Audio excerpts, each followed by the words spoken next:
Please rise for the Pledge of Allegiance.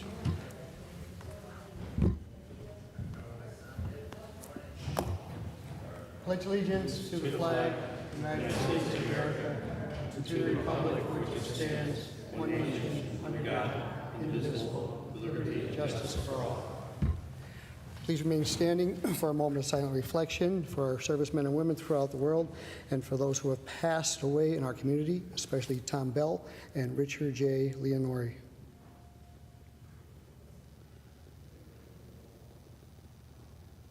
Thank you.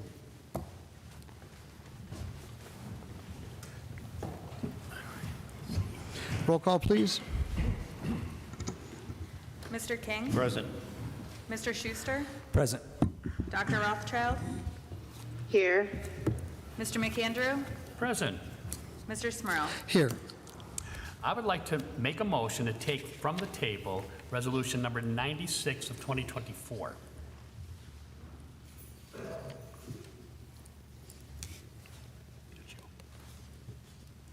Second. Oh, okay, sorry.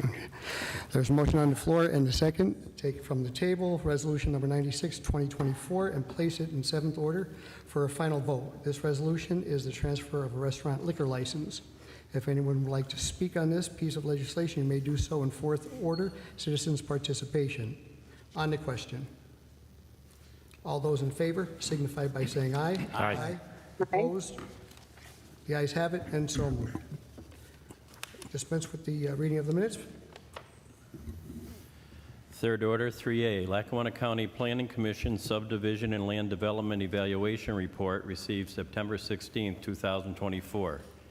3B, agenda for the City of Scranton's Board of Ethics meeting held September 18, 2024. 3C, minutes of the Scranton Firefighters Pension Commission meeting held August 21, 2024. 3D, minutes of the Scranton Firefighters Pension Commission special meeting held September 4th, 2024. 3E, minutes of the non-uniform Municipal Pension Board meeting held August 21st, 2024. 3F, minutes of the Scranton Police Pension Commission meeting and public hearing held August 21st, 2024. 3G, minutes of the Composite Pension Board meeting held August 21st, 2024.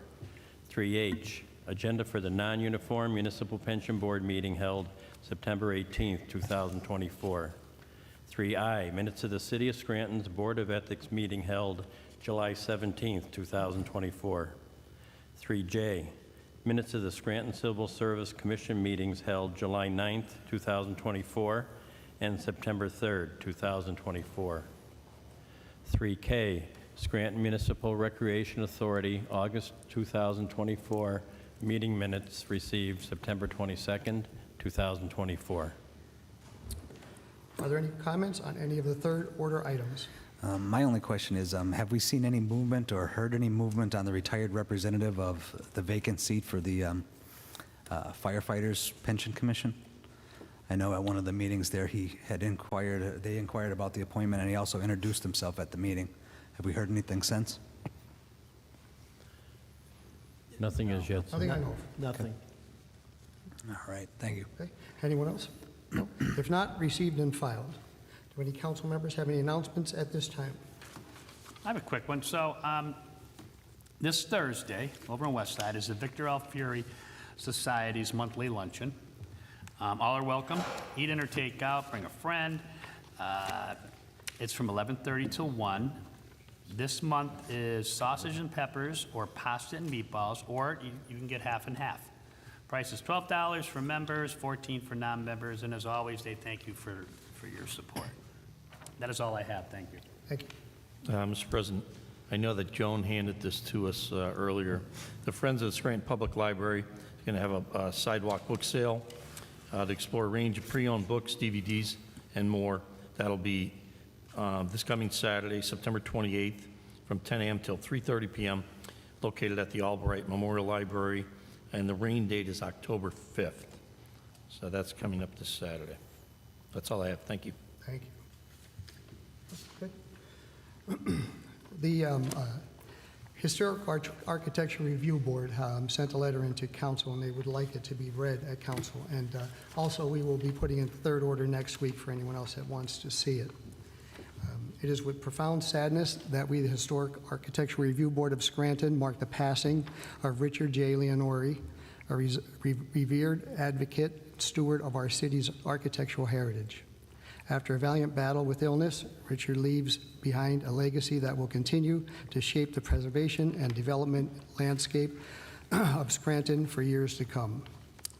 For decades, Richard played an instrumental role in preserving movement within our city. His unwavering commitment to ensure the maintenance and celebration of Scranton's historical landmarks, allowing future generations to appreciate and learn from our rich architectural tapestry. His vision extended beyond the mere conversation of structures. It was about preserving the very essence and the narrative of our community's history. In addition to his preservation efforts, Richard played a pivotal role in developing new architecture for downtown Scranton. He masterfully balanced the integration of modern design with respect for historical context, contributing to a downtown area that is both vibrant, respectful of its past. The work not only revitalized the urban landscape, but also created a dynamic environment where history and innovation coexist harmoniously. Richard was more than just a preservationist. He was a mentor, a leader, and an inspiring figure to many. Over the decades, he dedicated significant time to mentoring young architects, inspiring wisdom, passion, and a deep respect for the craft. His guidance helped shape the careers of numerous professionals who now carry forward with his vision and principles. While Richard had a small immediate family, he built a community around him of people that he loved dearly. His warmth, generosity, and genuine care for others fostered strong, lasting relationships. This extended family of friends, colleagues, and admirers stands as a testament to the kind of person he was, compassionate, dedicated, and deeply beloved. As we reflect on the loss of Richard J. Leonori, we also celebrate his extraordinary contributions to Scranton. His work serves as a poignant reminder that preserving our past is integral to nurturing the soul of our community. It emphasizes that our historical legacy is not just a source of pride, but a foundation element upon which we will build our future. In honoring Richard's memory, we at the Historical Architecture Review Board pledge to uphold and advance the principles he championed. We commit to continuing the important work of preservation, the same vigor and dedication that he exemplified. We vow to ensure that Scranton remains a city where history is not only remembered, but actively cherished and celebrated. Thank you, Richard J. Leonori, for your immeasurable contributions to our city. The legacy will endure in every preserved building, in every historical narrative, and in the hearts of all who had the privilege of knowing you. You will be deeply missed, but never forgotten.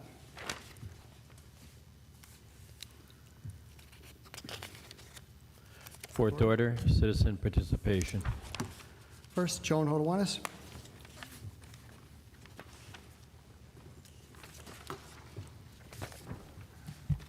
Joan Hodowanis, Scranton. Thank you, Mr. King, for announcing the book sale. I have good news and bad news. Good news first. On Friday, the POW MIA flag, which is behind you right now, was flying over City Hall in recognition of National POW MIA Day. And then over the weekend, added to that flag was the Ukrainian flag, I would assume in honor of the visit of President Zelensky. So that made me proud as a resident of the city. However, there are only about 24 people in total at POW MIA Recognition Day at Veterans Memorial Park in front of the Scranton High School. That includes the people who hosted the event. Have any of you any idea how many Scrantonians are MIA, missing in action? I do not, Joan. 77. And in my mind, that rates that somebody representing the city should have been there. Maybe somebody was there and I simply didn't recognize the person. But Scranton and northeastern Pennsylvania have never been shy about supporting this country in time of need. 77 people are still missing, have not been laid to rest here at home. So that's the bad news. Hopefully next year, somebody will represent the city. Any update on, I have an update. Al Lucas told me that at 4 p.m., the firefighters' contract was signed. Hopefully, sometime in the near future, that one will migrate to the city's website. And it certainly wasn't there this morning, nor was the police contract, nor was the clerical union contract. Do we have any update on the negotiations for DPW's contract, which will expire in 98 days? Yeah, they said that it will begin in the fall. It is the fall. Okay. Okay, all right. Any update on the status of the city's annual audit? Audit is on track. We have everything but the parking authority. Okay. How about the investigation into the Dix Court document? Still no information. Okay. Well, let's turn to item 5D, the appointment of Scott Gossenmeyer as director of DPW. I don't really know the man, and so I have to go with what I hear here in City Hall, what I see in the newspaper, and what's in the backup for his appointment. And included in the item was his resume. It's the same resume when he was appointed to Parks and Rec. According to his resume, if we're to believe it, he's still in the Marine Corps. He's still in Chesapeake, Virginia. Now, we know that can't be true because he needed a waiver when he was living in Dunmore. Of course, now he doesn't need a waiver, but he's still living in Dunmore, so he can't be in two places at one time. And, you know, he's still working on his Bachelor of Arts degree. He's still working on his project management professional certification, you know. If you're the head of DPW, like the head of the other departments, one of the things I would assume that you bring in your skill set is attention to detail. So somebody should have said, hey, you know, if we're going to attach his resume again, it would only take 5 minutes on a computer to update the silly thing. So, you know, I mean, I assume that you really don't have a choice in who the mayor wants to appoint as director of DPW. But as a courtesy to the citizens, when these things come forward, whoever sent his, let's see, where did it come from? It should be here. There should be a legislation sheet. Doesn't say who it came from, you know, but the mayor attached a letter saying she wanted to appoint him. So hopefully, you know, he'll get more attention to detail in his skill set. Thank you. Thank you, Joan. Les Spindler?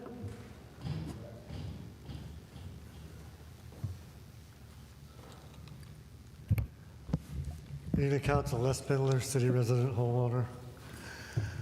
An old subject again, that hole on Dorothy Street that keeps opening up. Well, it's filled in, but now where that area is, there's a dip in the road right there. I said from day one, it wasn't filled in correctly. It keeps settling and settling and settling, and now there's a dip. So I said, I'm no engineer, but it doesn't take one to figure out that's got to be dug up again and filled in the right way, or else we'll keep getting a hole and a dip and whatever. Moving on, just out of curiosity, does anybody know how many rescue trucks we have in the city?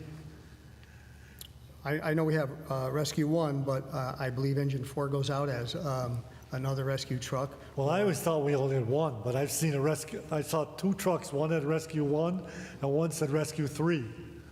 So I mean, we must have 3. I don't know. Don't know. Next thing, the corner of Mulberry Street and Adams Avenue. where the Scranton Housing Authority is. They've been doing something there for over a month. The one lane is blocked. Every time I go by there, I don't see anything being done.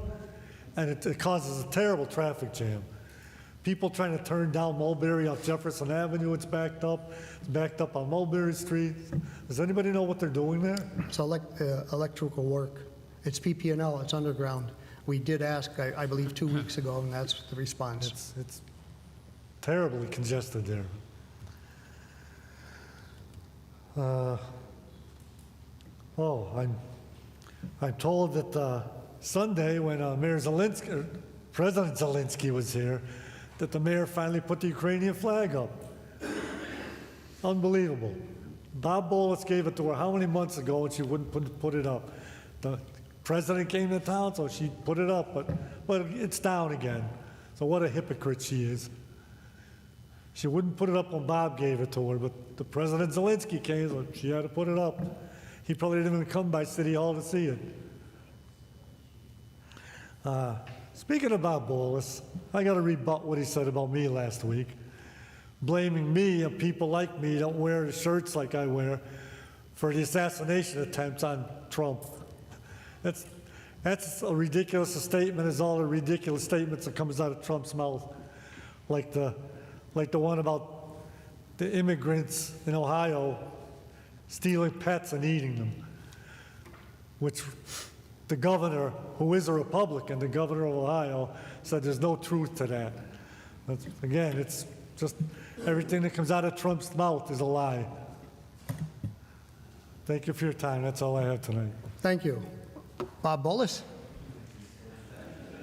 So Les, just for your knowledge, Rescue 1 is the main rescue now, and that's in service. Rescue 3 is the old Rescue 1 and is now a spare apparatus. Okay? Evening, Council. Bob Bolus, Scranton. It's interesting that I had purchased 3 flags for the city, the county, yet nobody flew them for Ukraine. Yet Zelensky comes to Scranton, oh, we put the flag up. I never saw anything more hypocritical than I see in this city. There's too many, not double standards, triple standards. He came here for what purpose? To see the shells that we're making for him to fire into Russia? Did he take one and sign to Russia with love? Your enemy, Zelensky? Okay, it's just stupidity that we turned the city upside down and opened us up to a terrorist attack. I don't know where the heck anybody's heads were, but they flew the Ukraine flag, didn't they? One day. Our PLWs, there's the flag there, but it's in here. It's not out there telling people who the hell we are, what our fellow vets were. And none aggravated me more that with Joan and myself and those that were over there, that we still have 77 Scranton members MIA. No mayor, no council, no commissioners, nobody else. The one that showed up was our police chief, which I give him credit. Tom showed up. There's a ceremony there honoring our fellow vets, and it's disappointing that we see that going on. You know, I don't want to see us into an issue with Ukraine now, but I want to see the Ukraine flying every damn day now. If you're going to honor them, you honor them every day. I brought the Ukraine flag, and I brought the Israeli flag. Let's get rid of our double standard, back those that we started to. This shirt represents something. Wes had his shirt on last week. Trump sucks. This represents how Jesus Christ is involved in this campaign. That's why Donald Trump is alive today. And it says divine intervention. And I'm proud to wear it. I'm proud to say I'm an American. And this is our country. And the stuff that's going on, I'm just totally fed up when I'm listening to this nonsense. We got Harris running around. She should have been a cattle farmer. Where cattle farmer opened the barn, let the cattle run out and graze. as a prosecutor, a district attorney, and an attorney general, she opened up the floodgates for rapists, murderers, drug dealers, you name it, and she put them on the street. That's Laken Riley in heaven, how it felt to be raped and murdered by one of her people that came here illegally. She's the czar. She could have shut the border down in 5 minutes. She didn't have to ask Sleepy Joe a damn thing. She could have did what she needed to do, and she didn't do it now. She's talking about fracking in the street. Well, before you get to fracking, you got to do your drilling. They've killed our oil production and everything else. I'm tired of lies and stupidity. You know, she was a prosecutor and all that. Look at the crime she put out on the street and the innocent people that paid the price. And none turns me off more when I hear her giggling and laughing. It's a mockery. What she's going to do now, why she didn't do it later. And as far as Tampon Tim goes, with tampons in boys' bathrooms, no way in hell. Okay, I was in Minneapolis and Rochester having surgery when they circled the whole thing with National Guard and people to protect us in the hospital. Well, that idiot let Minneapolis burn to the ground and didn't do a damn thing. Now he's going to defend our country and take care of that. It's just sickening to see where we're heading and what direction we're going in. And I don't care if you're a Democrat, Republican, Independent, or you don't even vote. Stand up for what's right in this country. We're heading into Third World War if these idiots get in. And you all know it. You've all been here. Don't be blindsided. And I have all these wipes that are still available that I've been donating out. Well over $300,000 in wipes I've donated out to this community. So anybody thinks that I don't do anything for this community, like guys like Gahan and all have made statements about my record, let them stand up and match me. Thank you. But let's be Americans, put the flags back up where the hell they belong, and that's outside. Thank you. Thank you. Ron Ellman?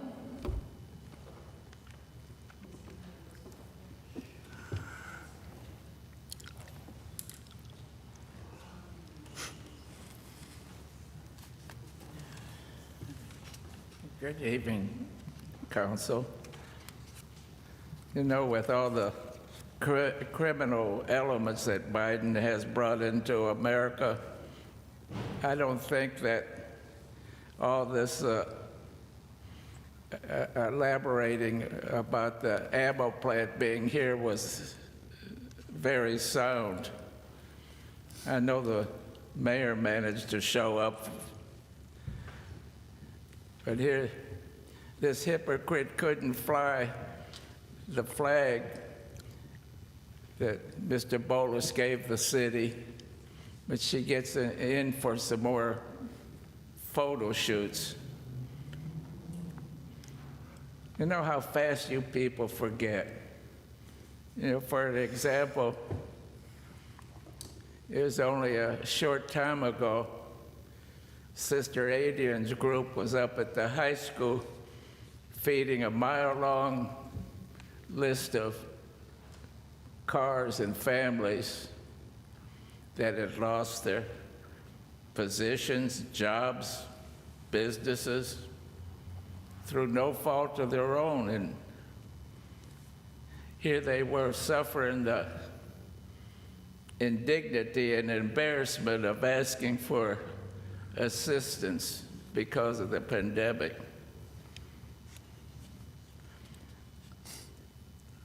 Some of you people say, I can imagine how they felt. I know how they felt. When our house burned, Hartford fought us tooth and nail not to pay the claim. Rosie and me ate at the soup kitchen for 11 months, stayed in a motel. Very fortunately, Mr. DeNaples came to my aid. It's when I was working, and he gave us the income to start rebuilding our house and pay bills way before I got any checks from Hartford. So I know what people felt like asking for assistance like that.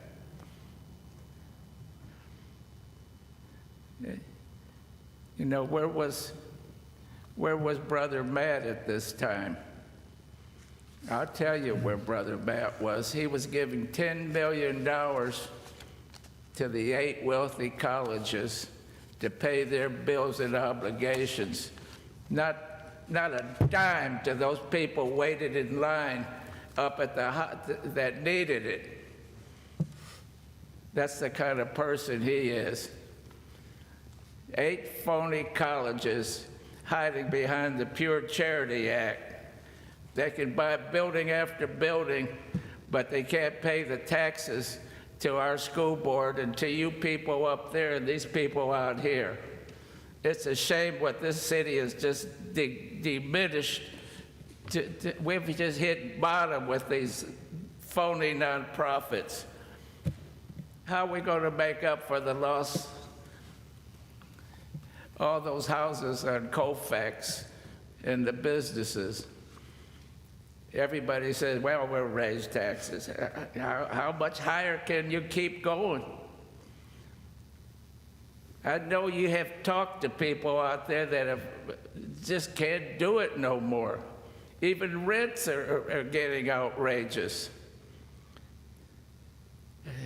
It's just criminal what's happened to this city because of no management the last few years.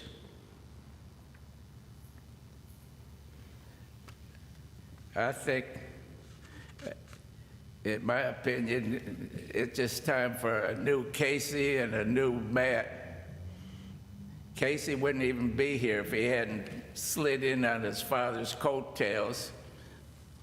And I listened to Matt, this phony conversation with people. He is not on our side. He's on the side of the wealthy, like those colleges that took our money. Thank you.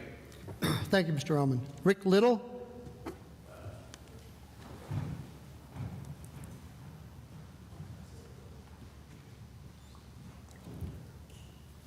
Hello, Council. I'm Rick Little from Scranton. I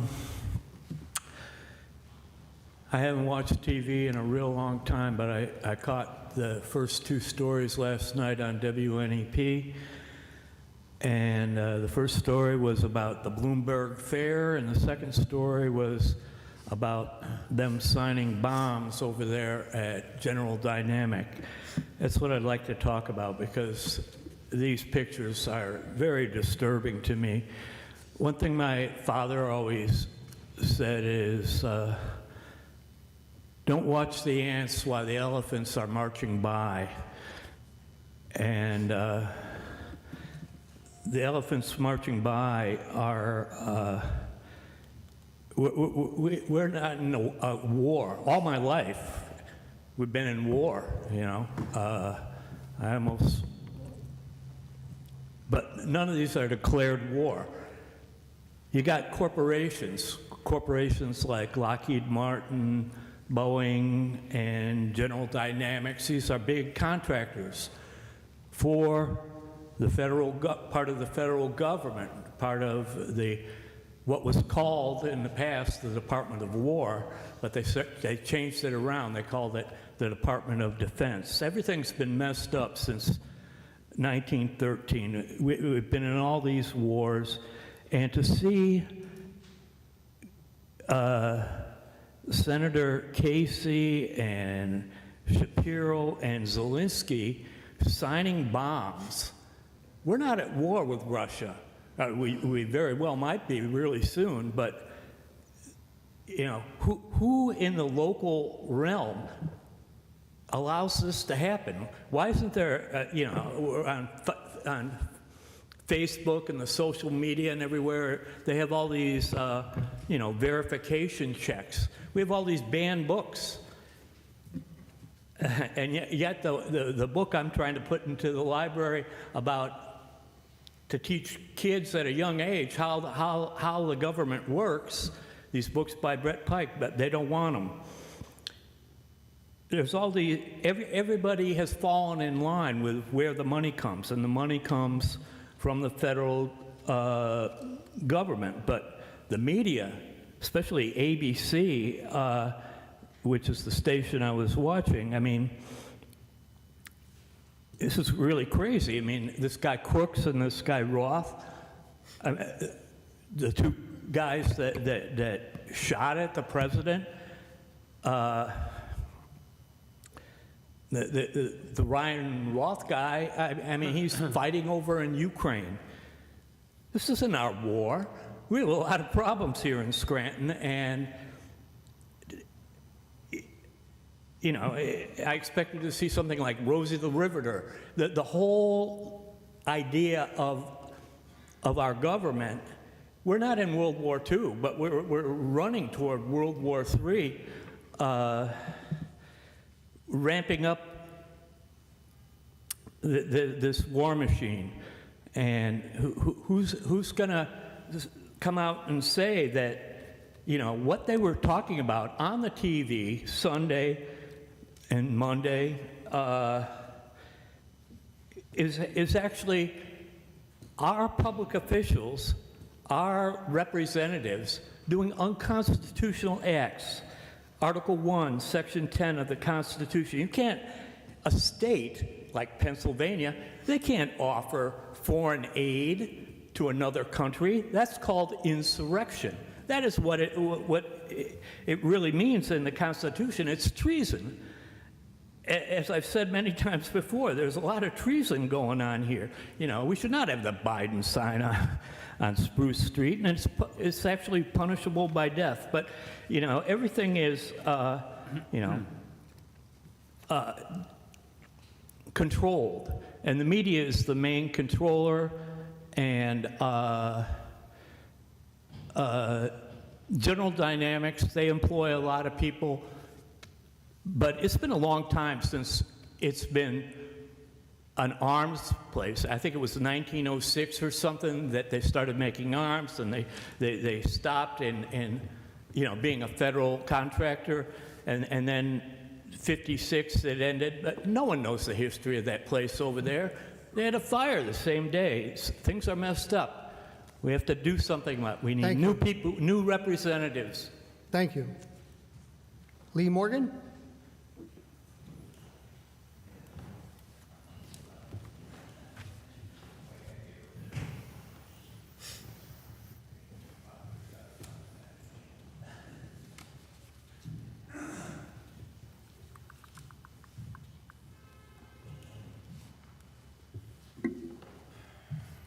Good evening, Scranton. Well, you know, I enjoy coming to these meetings, but I'd like to say that when people stand here and they talk about the Constitution, it doesn't really exist anymore. It's been replaced. People can utter words off a piece of paper that our founders gave us, but, you know, if you're in the land of make-believe, you can believe that that exists, but the courts have actually destroyed that, and the politicians have destroyed it. It doesn't exist. And when you start talking about the MIA POW flag, well, it looks nice. It's nice window dressing, but we left a lot of people behind in Vietnam, and we had Private Garwood come back. The Swiss brought him out because our own government wouldn't bring him out of Vietnam. And if people went and did a little bit of studying, they'd find out that was true. And they told him that if he discussed the people, the American soldiers they left behind in Vietnam, they'd court-martial them. And, you know, I had the opportunity to talk to a North Vietnamese prisoner of war in Plymouth one day, and he talked about the treatment that he was given by the North Vietnamese and how they kept him in cages and broke all his fingers and stole his rations, and they played Russian roulette with him. One bullet in the gun, two Americans point the gun at each other. And he knew a ton of his mates that were left behind. And then you see what Joe Biden did. He pulled out of Afghanistan and left everybody behind. And then when it came time, he brought 130,000 people out that happened to be in the Capitol, but left our allies behind, all the people that worked with us. So when we start talking about recognizing veterans and all that. It's all just window dressing. I don't even think the doctors in the VA still have to be accredited. All right, so we've got to stop lying to ourselves. You know, the Democrats too, you know, when I drive around the city and I see a sign up for Harris or the vice president she wants, I really think that people need to really examine what they're thinking and what they're saying, because I don't think she's qualified even for the job she has, and that's why Joe Biden picked her, because she could never really challenge him. And I think that war is very close, but I don't think people should worry about the next war that's coming, because it's only going to last a couple minutes, and then it's going to be over, and what's left of the country is what's going to be left, because they never built a defense system like Reagan talked about. And you know, if Trump gets elected, it's going to take a while to build that. And when we take a look at what's going on in our country, I don't know, if I was a policeman, I'd be really concerned about the gangs that are here, considering that Chicago just took its net down, where they listened for gunshots across the whole city, and they took it down because there's a turf war between the illegals that came into the country and the gangs in Chicago already, and they're killing each other. And I just think that when you have a president of the United States and you go back to the Constitution, him and the vice presidents were obligated to secure the border. And they didn't do that. They didn't even vet any of the people they left across the border. And the American people didn't care. So when I look at you and I say you're not doing your job because you're not, I mean, there's $1.5 million being spent here today. I don't see how it's going to benefit Scrantonians, considering that the water we're getting out of our faucets isn't worth drinking, and this council sold the sewer authority off. All the bad decisions that we got came from our government. And here are the slaves. And they're all across the country. They have no backbone. They won't stand up for themselves. It's just pathetic. Our founding fathers never thought we'd get like this, but we have. They're all barking for a couple pennies, and they've lost all their freedom. They don't even know what freedom is. And then the people we elect, they talk down to us because they think they know something. But the one thing we know is public education's collapsed. All our jobs have been shipped offshore, and we're a third world country, and we're pretending that everything's okay. We're a city of 76,000 people. We spent $1.5 million here. The people who are overtaxed can't pay anymore. We're talking about saving our heritage, and to be honest with you, they tore most of it down already. Remember the YMCA and all the other buildings that are gone? It wasn't by mistake. Thank you. That's all for our signing list. Anyone else wish to address council?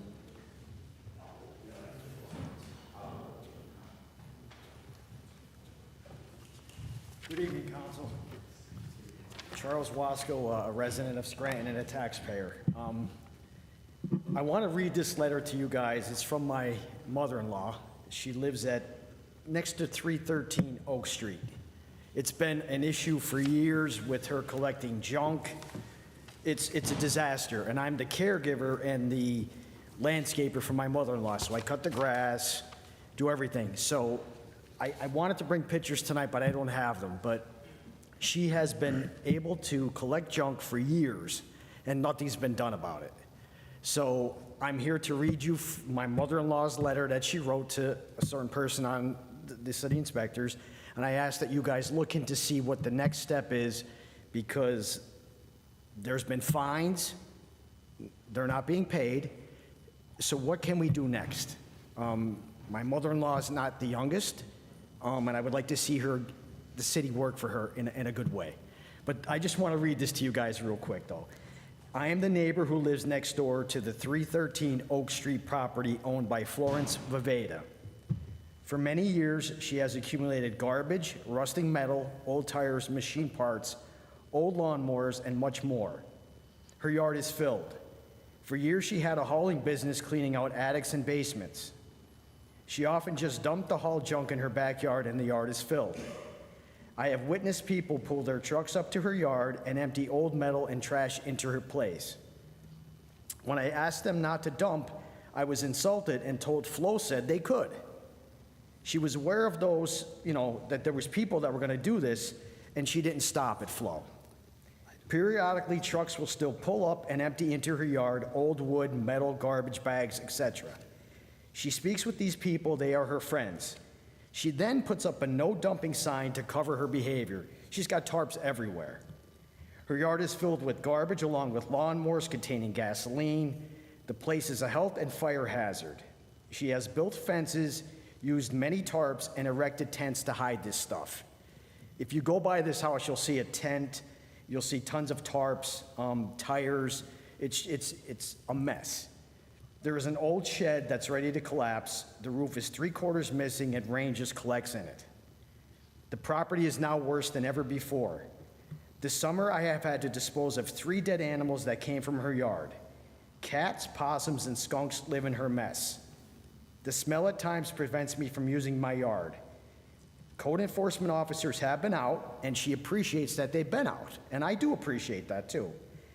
They can attest to how deplorable the property is. I have been reporting this property for over 20 years. She wants to know, please advise me what the next step is in rectifying this, or what you intend to do, and what action will be taken. As of today, nothing has changed at this property. If there is a fire or property damage or injury due to this situation, I will be sure to inform the city that they are aware of these dangers. So my question is, we find her, okay? What can we do next to even assist her if we have to? Like, I can have somebody come there with a dumpster to take care of her because she's not young anymore. But her friend that lives there with her is more than capable of doing this for her. So I just want to get this rectified for my mother-in-law and let her live peacefully. Because I know if you gentlemen were living next to this house, you wouldn't tolerate it. So I'm here to ask council to look in to see what the next step is, so I can give her some information to say, like, okay, we're going to work on this. Well, your next step, if they have not responded to the warnings that were given from the city, they turn into, well, the violation then goes to the magistrate, and then if they don't show for the hearing, then that turns basically into a warrant. But and that's pretty much where it sits right now. The city is actually, we are working on a plan right now into taking some blighted properties into a receivership. We have formed a new committee on this, and so that we could pick up where it's stopped right now, which normally is a warrant sitting at the magistrate's office. They have gone to the magistrate, Okay, and they so- were given so much time to clean it up, but they kind of just put tarps and everything over it. The grass hasn't been cut, and I just feel like it's, what I would say is because I've dealt with this before from my neighbor, there's a case of, like, in other words, a paper trail to go to a magistrate and say, listen, we got to get this rectified. That's fine, but once the magistrate, if they don't respond or they don't do what they're supposed to, they put a warrant out. And that's the end of it, and it just sets. Because, you know, are we going to send police after somebody for not cleaning their yard? So there's a big problem there where it's at right now, but we are actually actively working on that. So I asked that you can... So at this point, Is it 313? it's 313. I've sent it in several times this summer. I sent it in a few Several times over the times, last and 2 I years. appreciate that. Let's see. So, Mr. Voldenberg, did we hear anything back on it? As of last week, Isaiah had it. They were looking into it. It was active with code enforcement. But did we, other than being active with code enforcement, have we heard anything else on it? No update. It is still active. They are pursuing it. Yeah, so I think there was, was it six violations over the course of the summer? Correct. And yeah, at this point in time, the resident pays the fines or goes to the magistrate, then pays the fines, and it's just been back and forth ever since. So I mean, right now, we're waiting on code enforcement to give some kind of direction. Yeah, they were there but it's- last week, and yeah. they gave a ticket for not cutting the grass, and the same thing over and again. It's just the repetitive ticket, nothing gets done, ticket, nothing gets done. And I cut the grass, and I have to look next door and see these tires and stuff. And, you know, I care about my mother-in-law, and I Yeah. don't want to see, I want to see this rectified. I mean, when it And I comes ask to... that you gentlemen, please assist me with this. You know, politics aside, let's just try to do the right thing here, you know? Yeah. So if I I could- sympathize with you and your mother-in-law, I certainly do. So even though we're at some committees forming, that's fine, but until then, can we please get an update and so a rationale as to where we're at and why? We'll escalate it to management. Yeah. Thank So you. the Yeah, next and thing, I know this might not fall under nuisance, but with the paper trail of how many complaints have been lodged against them over the last several years, can we have them cross-reference that with nuisance and see if it's become a nuisance property, if there's any other route that we could take rather than just the code enforcement route? Yeah, Frank, maybe even the city law department could get involved if possible.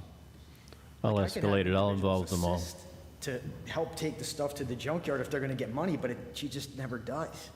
And it's frustrating. You know, like, I could see if this was like she just started doing it, but this is an ongoing issue. Okay, I thank don't mean you. to take your time up, gentlemen. I appreciate it. Thank you. Anyone else?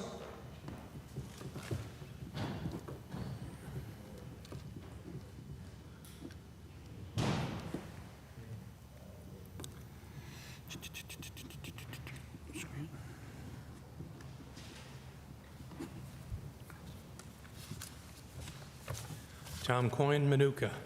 Maybe after a number of times when the property is non-compliant like that, the city can actually ask the judge for a judicial order to clean it out and to clean up the property. And if they don't, the city can go back and go after the person who does not comply under contempt of order. Maybe it's time for the city to ask the judge to step forward and put teeth behind the cleanup rules.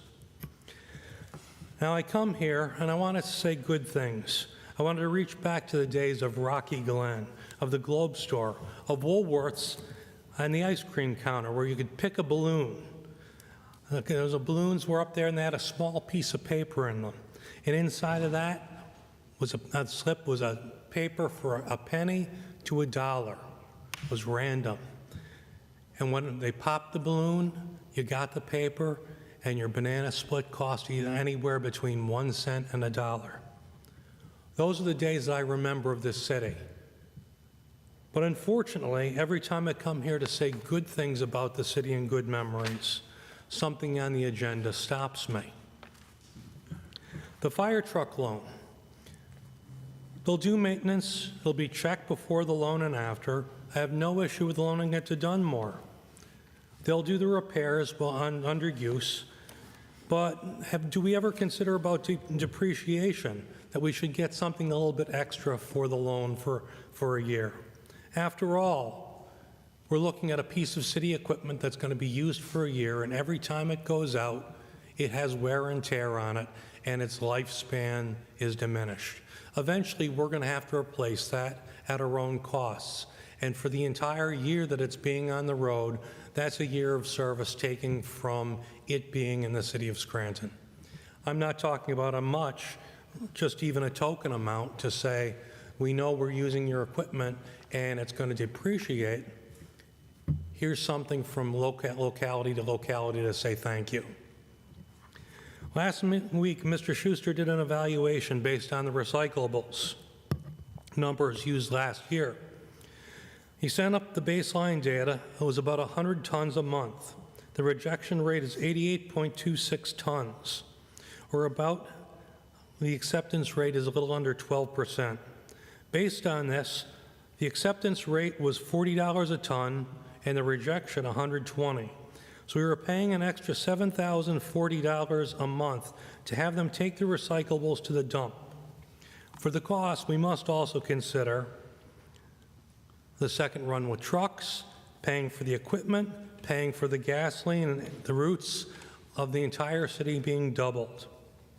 All this for 12% recycling or 12 tons a month. On the 12%, I bet if you look at it, that's the cardboard and paper only, as it's already been separated for collection. So right now, the numbers we're looking at is $84,480 extra a year without adding in payroll, all the added expenses, duplicate tax, trash and cycle runs. Scranton has a fixed rate for the landfill of $47.68 a ton. By taking commingled trash to the dump directly, it would be an instant savings of $72.33 a ton, or $6,383 a month, without considering saving duplicates from actually doing the trash runs. No recycling? Maybe we'd be able to remove temporarily the job of the recycling coordinator since we wouldn't be doing it. Council had to pay, if the council and the mayor had to pay out of pocket $8,000 a month, you know to be changed instantly. Suspend recycling until a deal has been made and save the city. 5D, the document's in error. I don't see an attachment for a residency waiver unless the residency waiver follows no matter what job you have. Title is Appointment of Scott Gassmeyer. Appointment should be replaced by the request or offers for approval of the appointment of, because the mayor does not have the authorization to appoint a director, period. It comes before this body for approval, then he's appointed. September 18th, 2024 is when he was hired. We're not supposed to backdate. It was said before this body, we won't do it again. Yet here we are. Thank you. Anyone else?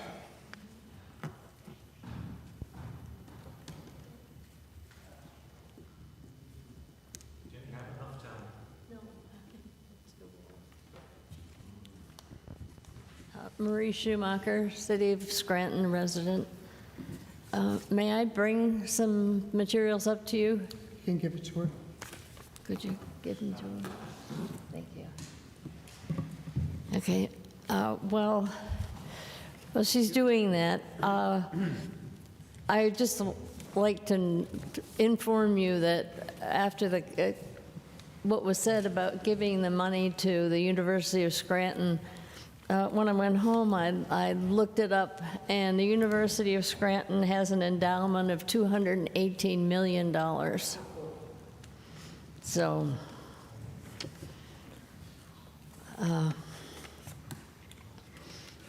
now we talked earlier about preservation. There was something that was built in 76 years ago on 307, and it's called the Lookout.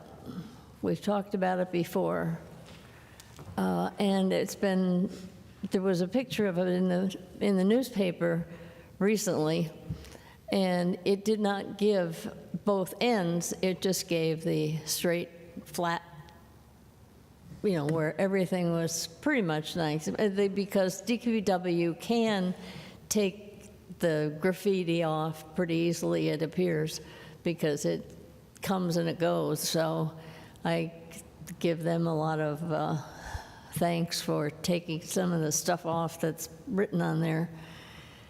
But now, again, the paper said that there was, some things done by vandals, but it was still beautiful, that the beauty of the stone took over. The pictures that I gave to you are ones that I took yesterday. And does anybody think that's beautiful? No. The demolishment that's been done, I don't understand how we could keep it going for 76 years as it was when it was built.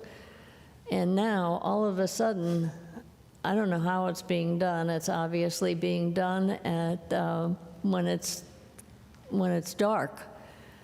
And we talked about putting up a light. So, I mean, it wouldn't stop anybody, but it would, I would imagine, keep people from doing what they're doing, because there is still a lot of traffic at all hours of the day and night.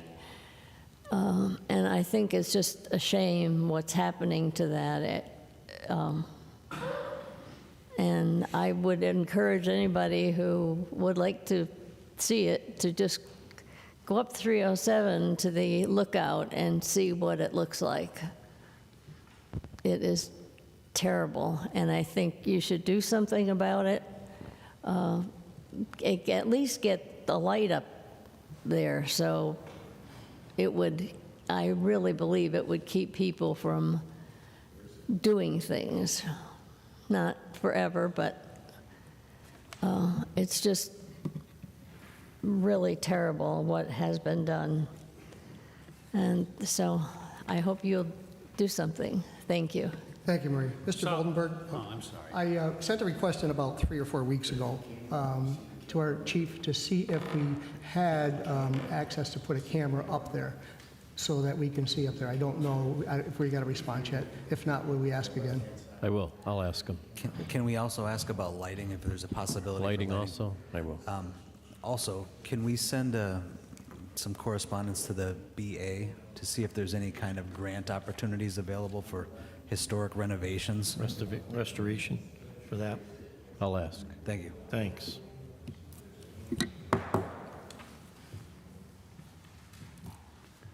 Good evening, Council. something? David Dobson, No. resident, taxpayer. Once again on this recycling business, we should immediately try to find a way to separate plastic bottles and metal cans, plastic and bottles and metal cans entirely.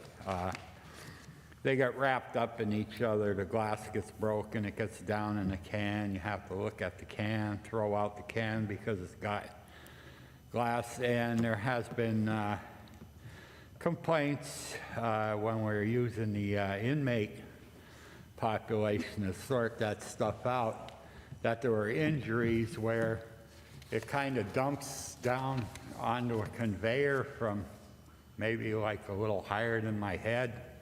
And these glass bottles are flying through the air.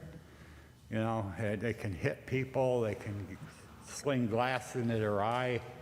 And I read the article on it quite a while ago where they filed a lawsuit.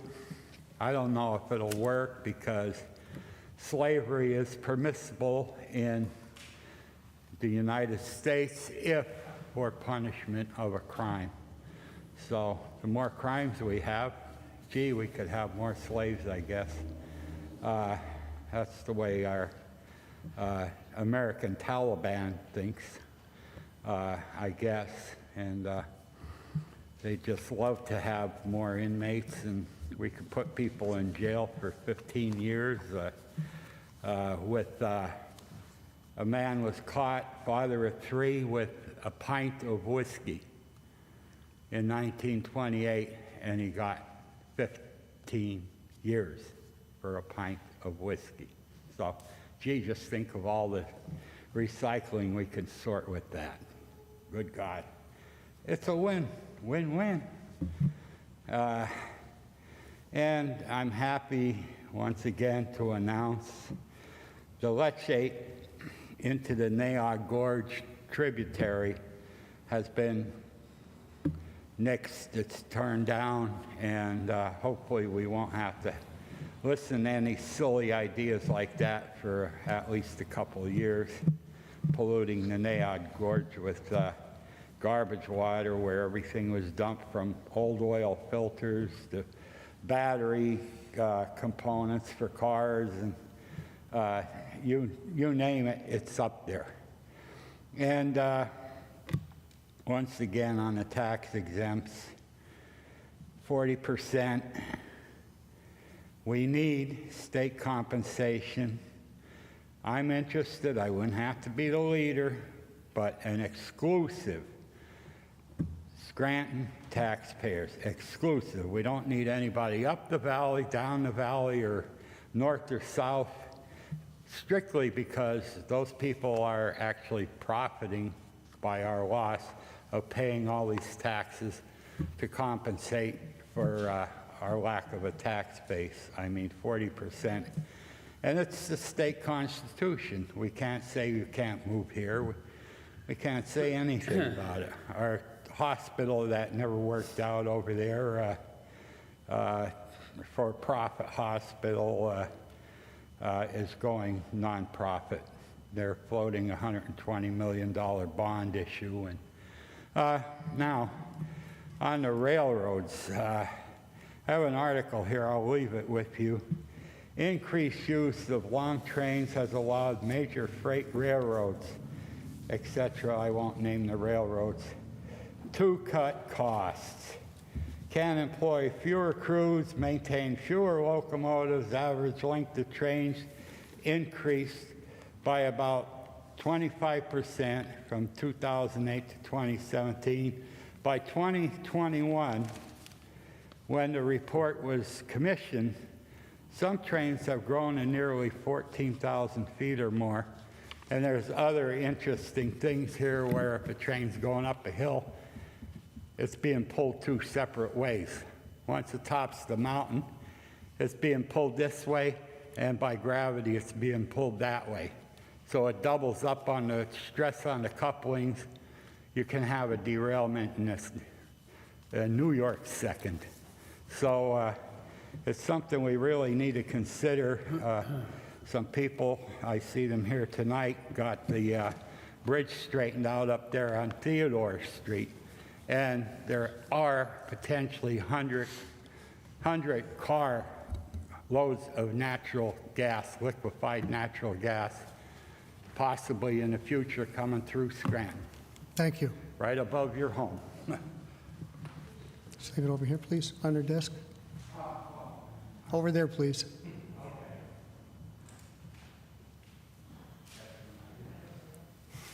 Oh, you can hold on. Anyone else?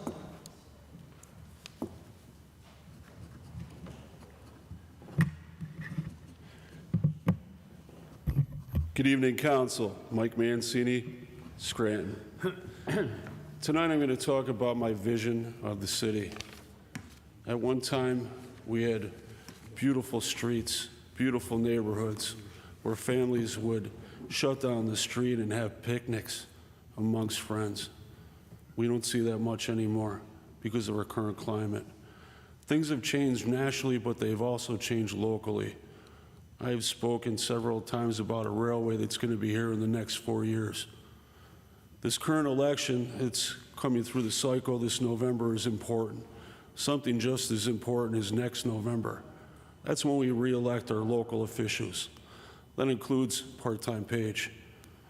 You know, when you show up at 10:30 and leave at the last photo op, it's unbecoming of that chair and those who have sat in that chair before her, including our most recent corrupt mayor. You know, we have a problem electing people to do the right thing, and this is so desperately needed in this time frame. This is the most important election that we're going to have in my lifetime, locally. You know, it's unfortunate that only 6 people show up at school board meetings. Not many people show up here, but the ones that show up truly, truly care. So here's my vision of the city. A mayor like Donald Wilkes-Barre that would be present for the city council meetings, able to answer questions, call PA Water and UGI on a weekly basis instead of the 3rd Thursday of the month. You know, we have many problems here and they need to be addressed. Right now we're like a puzzle in a box. When you don't have an administration that knows that picture, it's hard to put the pieces back together. When you have a parks director that was just recently turned into the DPW director that has no qualifications and is over budget with one pool, how's that going to pan out? Not too well. We have supervisors for that department and they're not filled. We have many people that are doing many jobs. Throughout the city, our employees, I believe, are at a very low morale. At one time back in the 1930s, we had 143,000 people. One building was able to service them with one set of doors, without an extra set or a phone to pick up, to see who's on the other line, where you could pick and choose who you want to talk to. I can envision a city where those doors are removed and the city of Scranton is back open for business. We have a police department. We have 74,000 people, and we don't have a drug unit. At one time, we had 2. You know, drugs were, at one time back in the 90s, in one particular area, the Hill section, and that was quashed very quickly. And now it's running rampant throughout the city. We have 2 canines that get in on drugs and guns, and yet there's 168 hours in the week. As a father who lost a son to an unwanted death due to opioids, a fentanyl overdose, I see that a lot of these people, since the passing of their loved ones, are really struggling. For me, come tomorrow, I'll know when that sentencing date is. Locally, families don't have that option.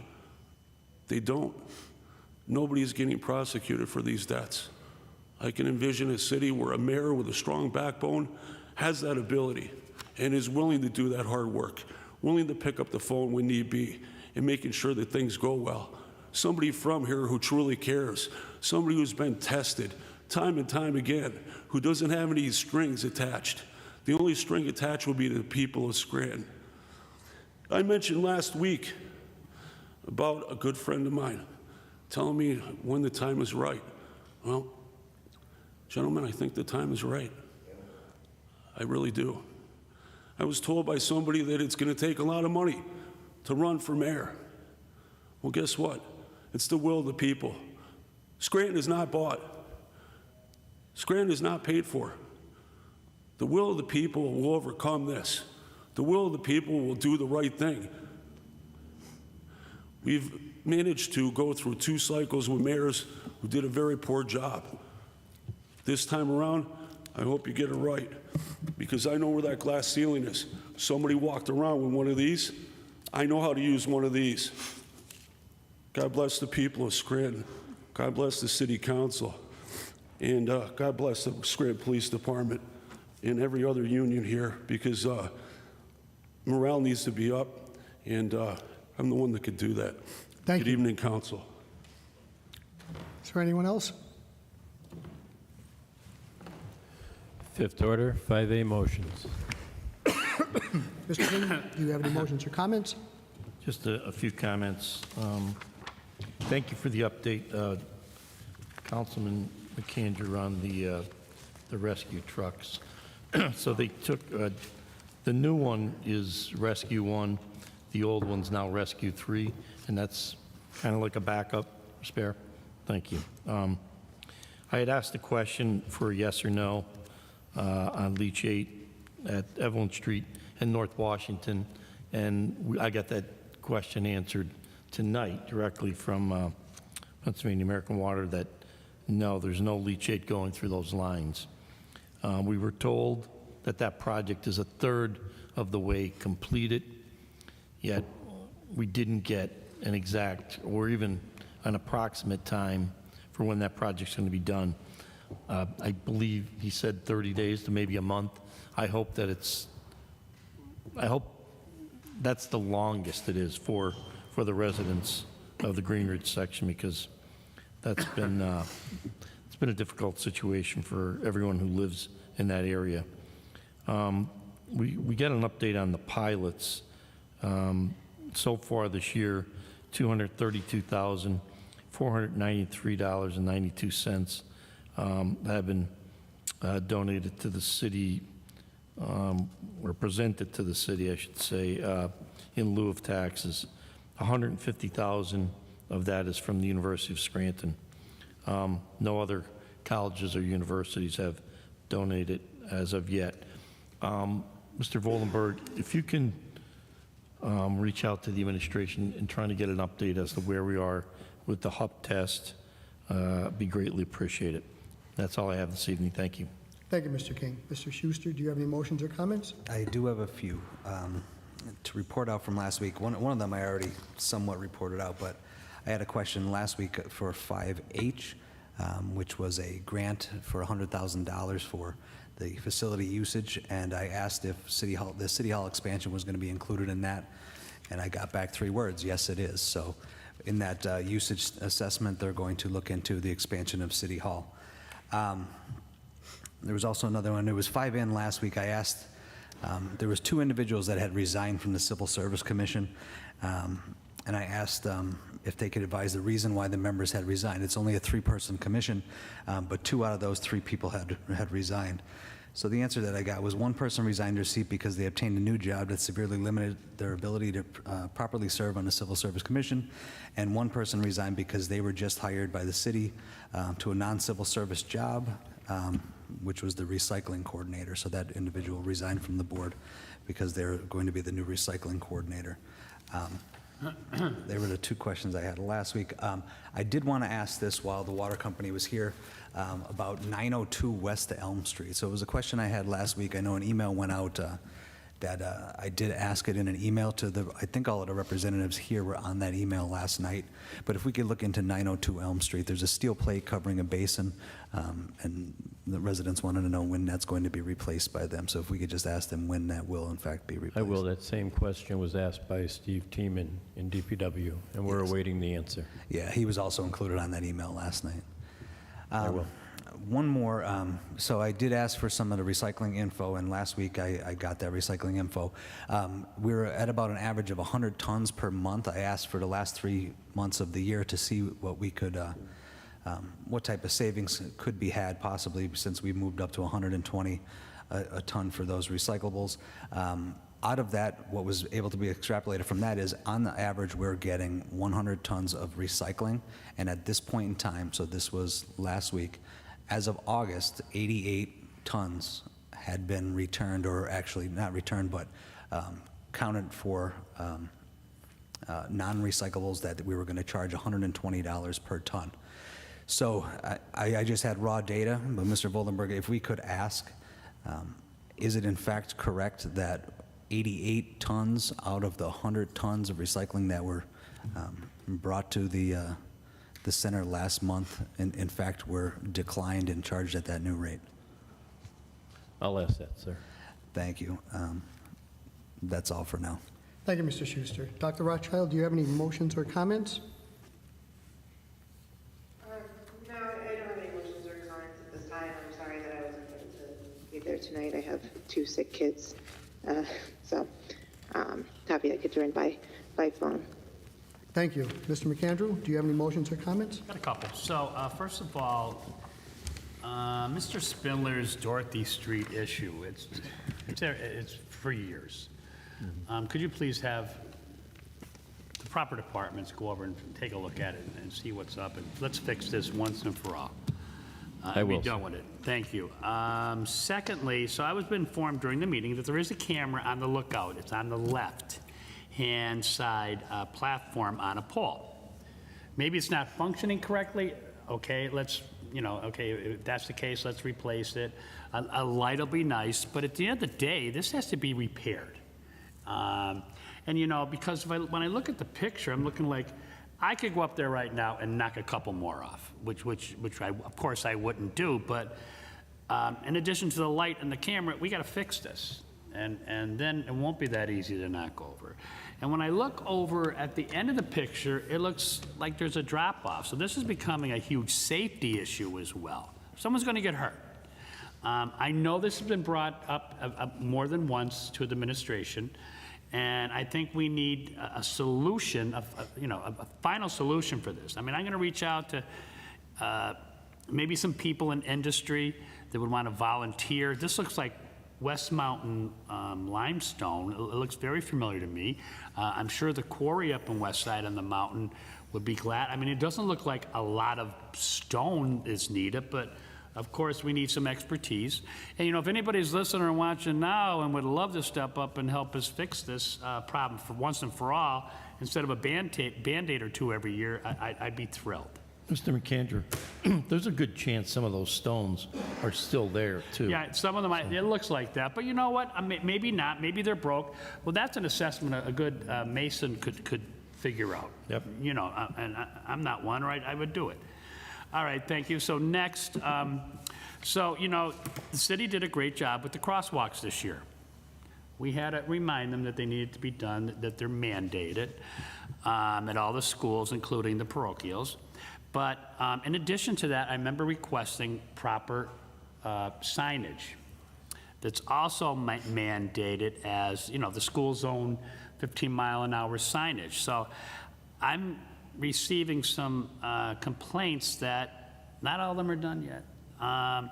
The one on 1739, I think, was promised last year, 1739 Dixon, that's that Electric City Academy. That needs to be done. So like I said, thank you for the crosswalks, but let's finish the job, and could you reach out to the administration, see where we are with that?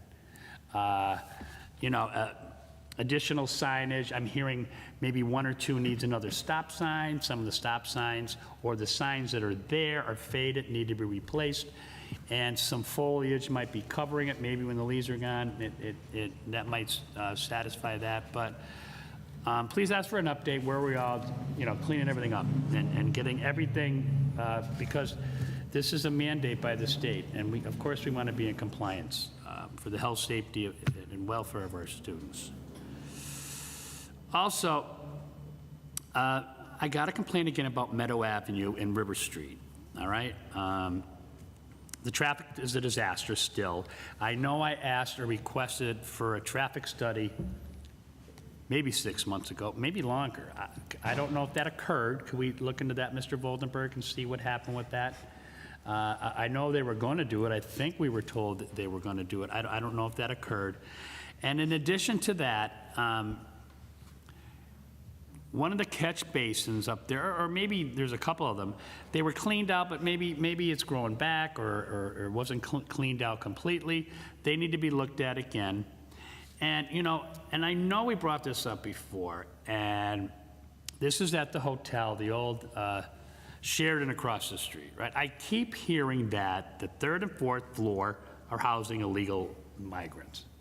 I know we were told no, but, I'm relying on the people or the eyes on the street that are saying, there's something going on up here.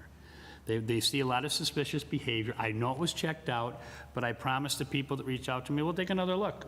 I don't know, because there's, rumors, some rumors are true in Scranton. Most are. So I hope that's not the case, but could you please reach out to, code enforcement and the police department would be a good start.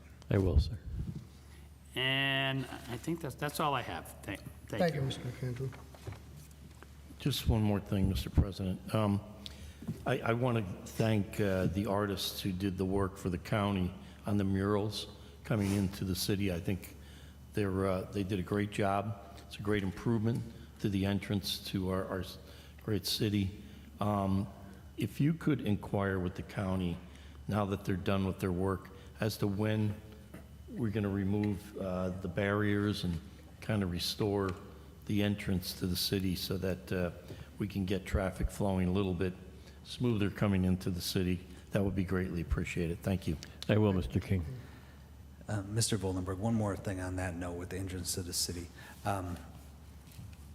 Along North Main Avenue, from the railroad bridge at Euclid Avenue in North Main up until West Gibson, there's a piece on the railroad side that I'm informed that the Scranton Redevelopment Authority has taken charge of that, and they provide for the upkeep on that land. There was supposed to be a sign that was to go up there a few years ago. Welcome to West Scranton, and also maybe Trip Park, that there was going to be a Trip Park slogan on that sign. Could we check with the Redevelopment Authority and see where they're at with that? I was told that several years ago, they reached out to, I think, the Trip Park Neighborhood Association at that time to get that sign up, and nothing's occurred since. So if we could just get an update. I'll reach out. Thank you. Thank you.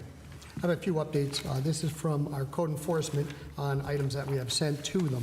September 20th, 4 abandoned cars were towed.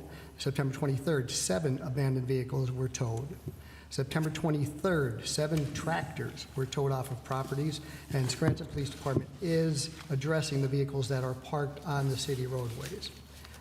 There is an additional large amount of vehicles and tractors that are parked on properties, and actually they're under review this week, and then if they do remove them, I will let everyone know next week. There was another one across from 411 Mulkey Avenue we sent in. That was towed out on Monday, and the house across the street was tagged condemned. It was abandoned. 1814 Ash Street, we had been told they're working in that building again. It was condemned, but they went back up again, and now they're looking at putting it on a demolition list for review. The 11 of Stafford, I had that for Mr. Voldenberg. We can cancel that because they had 2 more water main breaks on that street, so, and the 1100 block, so we won't have to try to fill the hole in because now we have 3. So we'll wait till they finish that. The other one we sent out, this was about a month ago, Palm Street, 516 Palm. It's actually in Ham Court, 1649 Ham Court. Code enforcement went there because couldn't find a house. And the property owner filed an appeal with the Housing Appeal Board, and they say they are cleaning it, but the hearing is in October here in council chambers with the Housing Appeals Board. So hopefully they'll get that building straightened out. Prospect Avenue and Maple Street.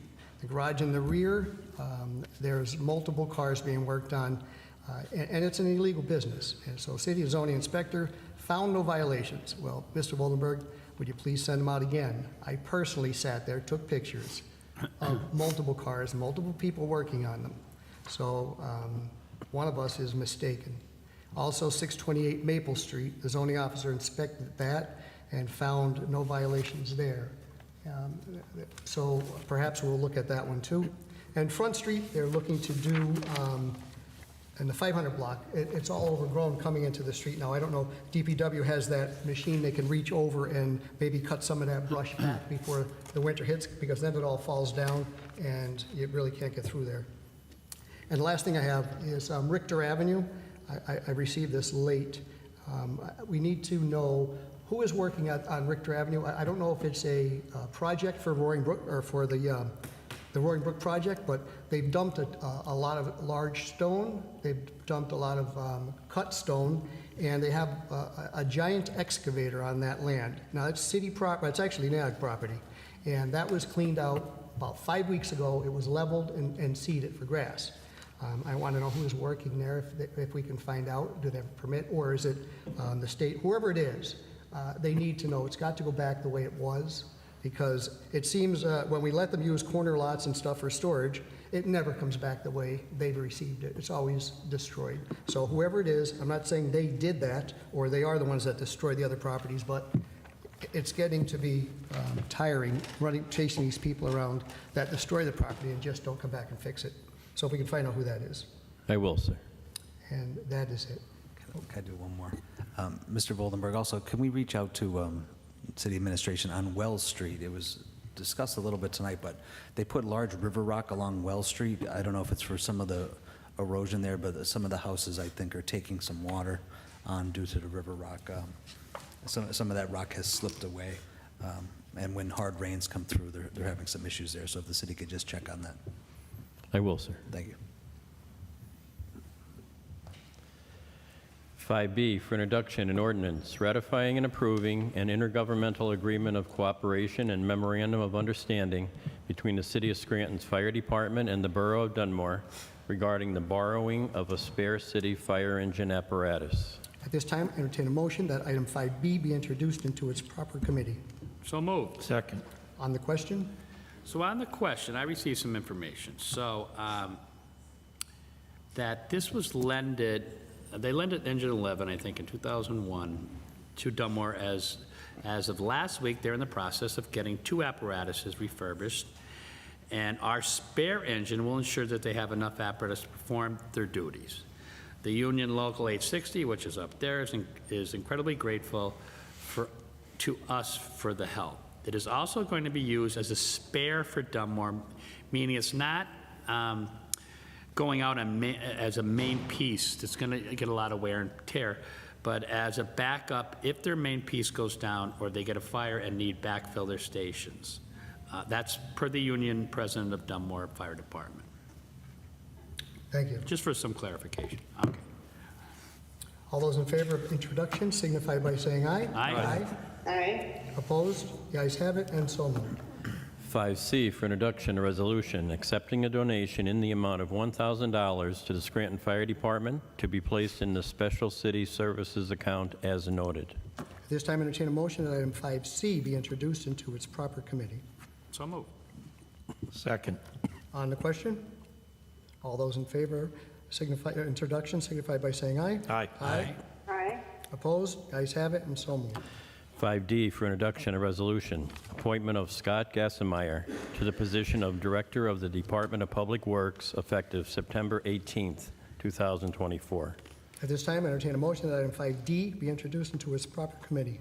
So moved. Second. On the question? On the question, Mr. Voldenberg, could we just ask for an updated resume?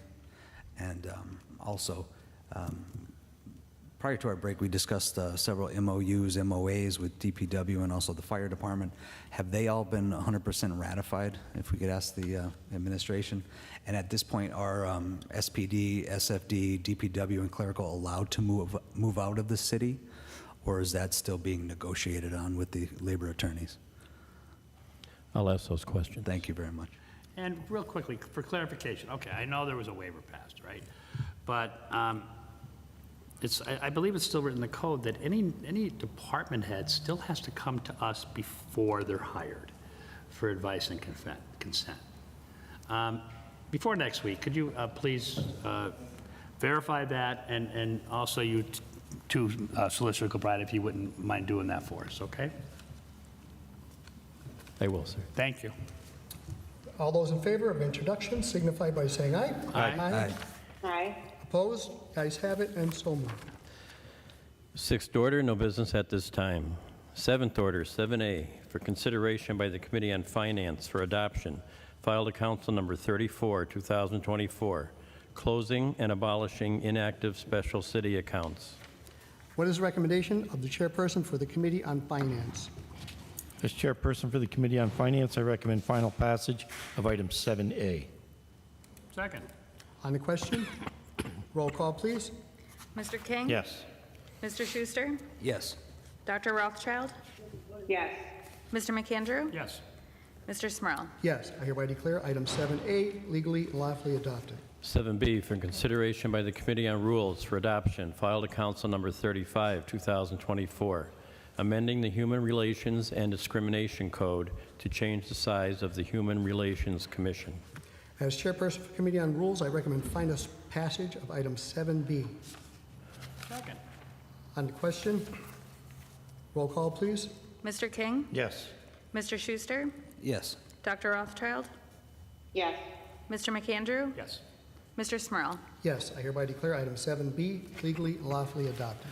7C, for consideration by the Committee on Rules for adoption, filed to Council number 36, 2024, repealing antiquated charitable solicitation requirements. As chairperson for the Committee on Rules, I recommend final passage of item 7C. Second. On the question? Roll call, please. Mr. King? Yes. Mr. Schuster? Yes. Dr. Rothschild? Yes. Mr. McAndrew? Yes. Mr. Smurl? Yes, I hereby declare item 7C legally and lawfully adopted. 7D, for consideration by the Committee on Rules for adoption, filed to Council number 37, 2024, amending the city's administrative code to permit the city to publicly advertise certain bid opportunities online as an alternative to newspaper notice. As chairperson for Committee on Rules, I recommend final passage of item 7D. Second. On the question? Roll call, please. Mr. King? Yes. Mr. Schuster? Yes. Dr. Rothschild? Yes. Mr. McAndrew? Yes. Mr. Smurl? Yes, I hereby declare item 7D legally and lawfully adopted. 7E, for consideration by the Committee on Community Development for adoption, resolution number 112, 2024, authorizing the mayor and other appropriate city officials to execute and submit a grant application on behalf of the South Scranton Little League to the Commonwealth of Pennsylvania, acting through the Commonwealth Financing Authority for a local share account Monroe grant pursuant to the PA Racehorse Development and Gaming Act for up to $84,000 to be used towards the handicap accessible restrooms project. What is the recommendation of the chairperson for the Committee on Community Development? As chairperson for the Committee on Community Development, I recommend final passage of item 7E. Second. On the question? Roll call, please. Mr. King? Yes. Mr. Schuster? Yes. Dr. Rothschild? Yes. Mr. McAndrew? Yes. Mr. Smurl? Yes, I hereby declare item 7E legally and lawfully adopted.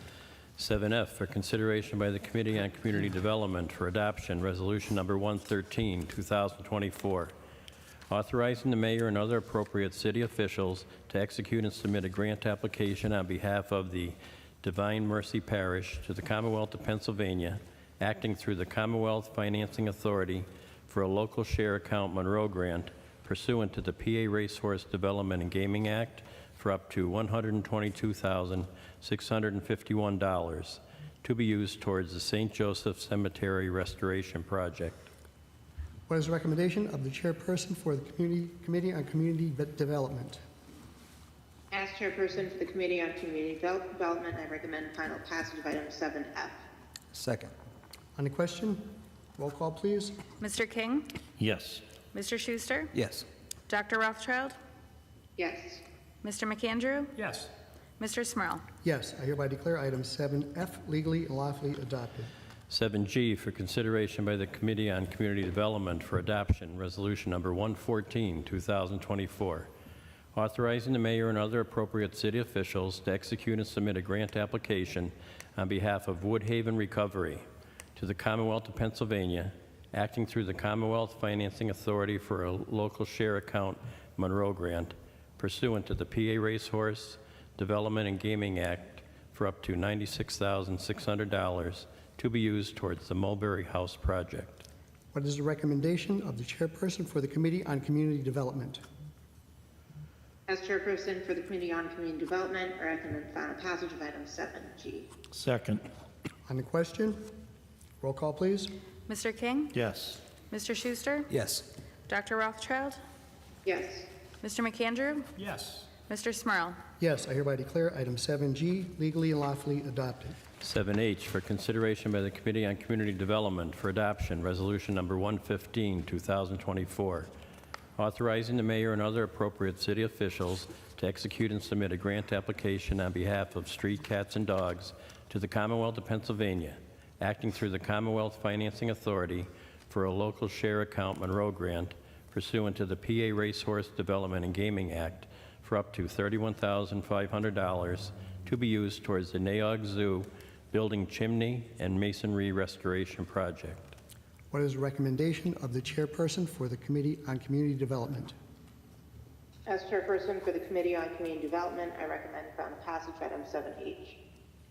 Second. On the question, roll call, please. Mr. King? Yes. Mr. Schuster? Yes. Dr. Rothschild? Yes. Mr. McAndrew? Yes. Mr. Smurl? Yes, I hereby declare item 7H legally and lawfully adopted. 7I for consideration by the Committee on Community Development for adoption, Resolution Number 116, 2024, authorizing the mayor and other appropriate city officials to execute and submit a grant application on behalf of the Scranton Cultural Center to the Commonwealth of Pennsylvania, acting through the Commonwealth Financing Authority for a local share account Monroe grant pursuant to the PA Racehorse Development and Gaming Act for up to $79,275 to be used towards the flooring restoration project. What is the recommendation of the chairperson for the Committee on Community Development? As chairperson for the Committee on Community Development, I recommend final passage of item 7I. Second. On the question, roll call, please. Mr. King? Yes. Mr. Schuster? Yes. Dr. Rothschild? Yes. Mr. McAndrew? Yes. Mr. Smurl? Yes, I hereby declare item 7I legally and lawfully adopted. 7J for consideration by the Committee on Public Safety for adoption, Resolution Number 117, 2024, accepting a donation in the amount of $1,000 to the Scranton Fire Department to be placed in the Special City Services account as noted. What is the recommendation of the chairperson for the Committee on Public Safety? As chairperson for the Committee on Public Safety, I recommend final passage of item 7J. Second. On the question, roll call, please. Mr. King? Yes. Mr. Schuster? Yes. Dr. Rothschild? Yes. Mr. McAndrew? Yes. Mr. Smurl? Yes, I hereby declare item 7J legally and lawfully adopted. 7K for consideration by the Committee on Community Development for adoption, Resolution Number 118, 2024, authorizing the mayor and other appropriate city officials to execute and submit a grant application to the Commonwealth of Pennsylvania, acting through the Commonwealth Financing Authority for a local share account Monroe grant pursuant to the PA Racehorse Development and Gaming Act for up to $100,000 to be used towards the operations and facility usage assessment project.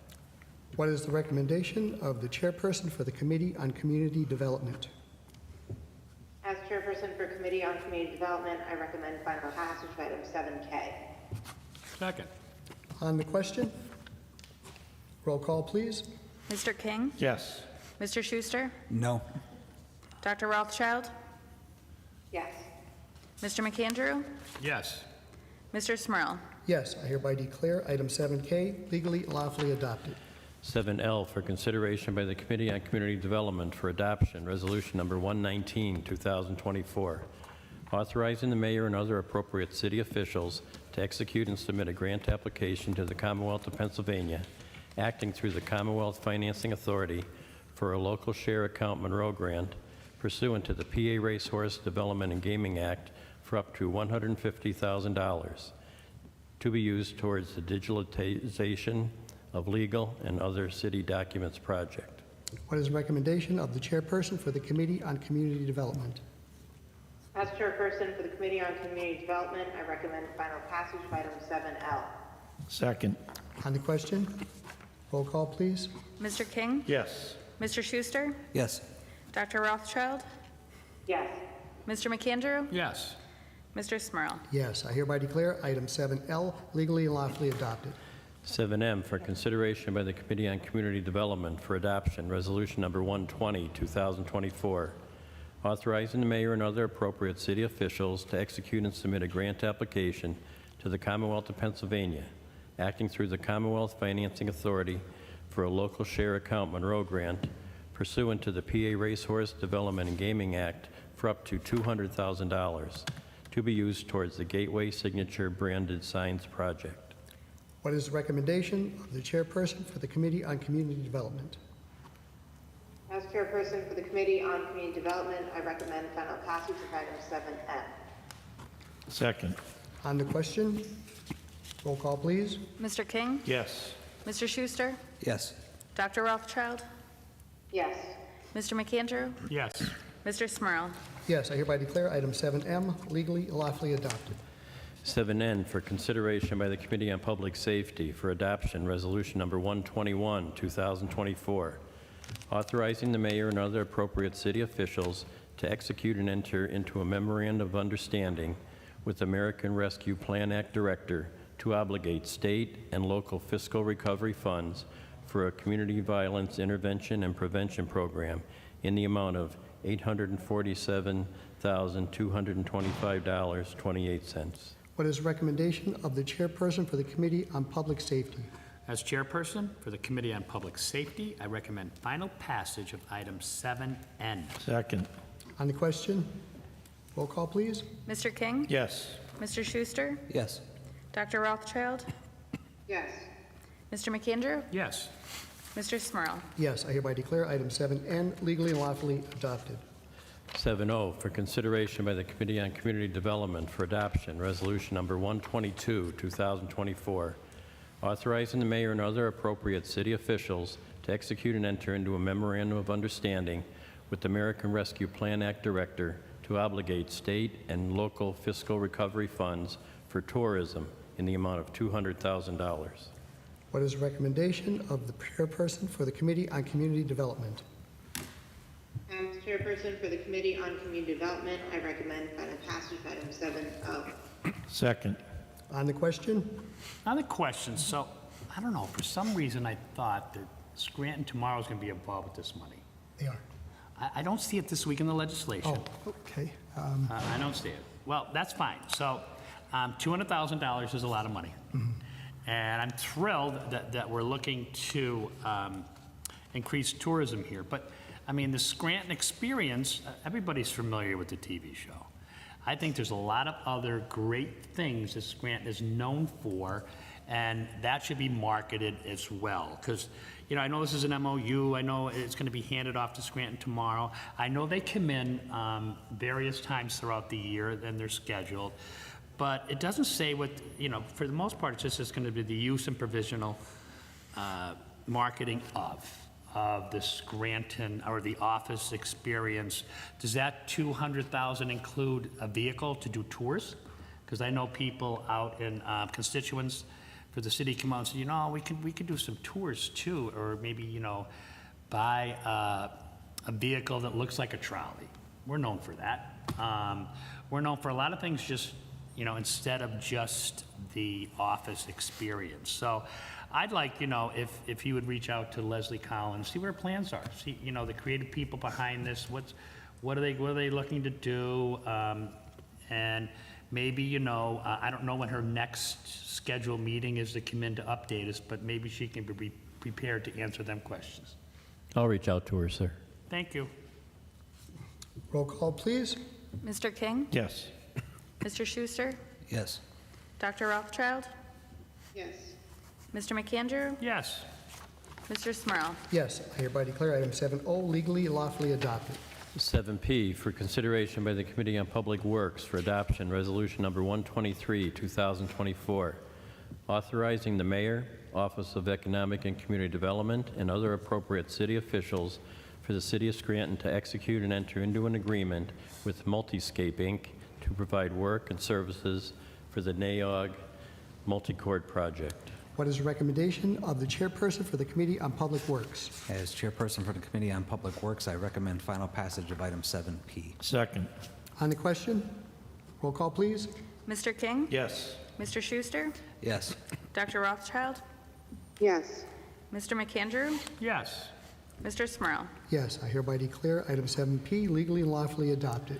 7Q for consideration by the Committee on Rules for adoption, Resolution Number 124, 2024, appointment of Roe Hume as a member of the Scranton Civil Service Commission to fill the unexpired term of Christopher McClatchy, beginning September 23, 2024, and expiring at the end of the mayoral term. As chairperson for the Committee on Rules, I recommend final passage of item 7Q. Second. On the question, roll call, please. Mr. King? Yes. Mr. Schuster? Yes. Dr. Rothchild? Yes. Mr. McAndrew? Yes. Mr. Smurl?